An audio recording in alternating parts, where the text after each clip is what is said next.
We used it as a ceremonial thing for our culture, but still the pearl shell is being used in public ceremonies like the Ilma. We dance, perform in public for everybody to use. We still don't allow the younger people to use the rigi, we call the carved one. It's a special one that tells people, the mothers and the grandmothers and everyone else, that this boy has now changed his name, he's getting older, and he's going on to the next stage through ceremony.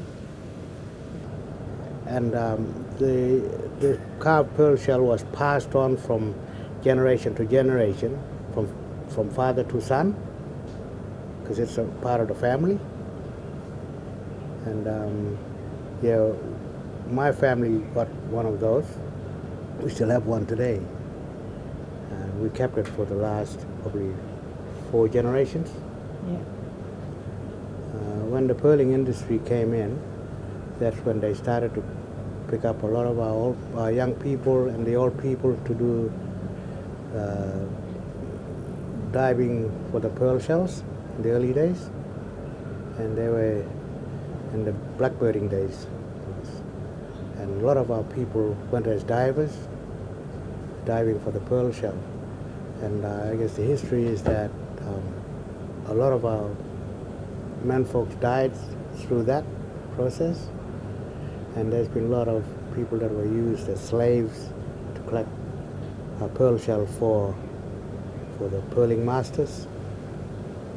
And a lot of our people were actually sold or traded as divers to the other pearling masters. There's a trade area somewhere along the coast. And I guess,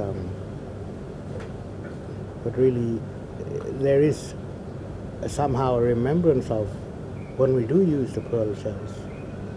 That is somehow a remembrance of that too. But especially the pearl shell was very special to us, to our old people, and to our culture in a cultural way. But then the pearling industry came in and sort of destroyed it and used it for something else and used our people Divers. as divers. With helmets in it, huh? And before the helmets came in, the freelance diving. And I guess that's about it. The raft, we call it kalwa, also bial. It was a raft that we used for hunting, for traveling around our islands, Barijawi people, also right up to Ongo country, which is North Kimberley. That's one important things for traveling and hunting. Yeah, when we talk about double-headed raft, raft is built out of special mangrove trees that were meant to float really high on the water. And the old people had a special way of getting these mangrove wood to make their rafts.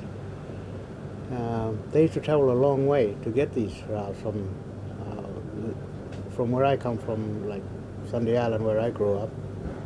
People used to travel from the islands across to the mainland on the other side to get these, make them rafts, to build those rafts. Because the tides were strong, and like it is today, you get the big tides. Sometimes they used to wait for the neap tides, or they used to wait for a certain time to cross to the islands using the tides and the wind also. And they had to know when the low tide was and when the high tide was. They never did any sort of training like we do today when we do our coxswains, but these people knew what time the high tide was, what time the low tide, what time the tide stopped to turn. And they knew all that. And to tell in the dark, where they used to sail paddle their rafts at night to get to a certain place, they knew by the stars where they were going. And this is where the knowledge actually was passed on to the young people, they had to know this. Otherwise, people would have been lost. If they didn't know, or if they didn't get the knowledge from the old people. And that's when the rafts were really useful to everybody. The whole family, they had different sized rafts. Others were just for hunting, others were just to guide people from island to island or wherever they wanted to go.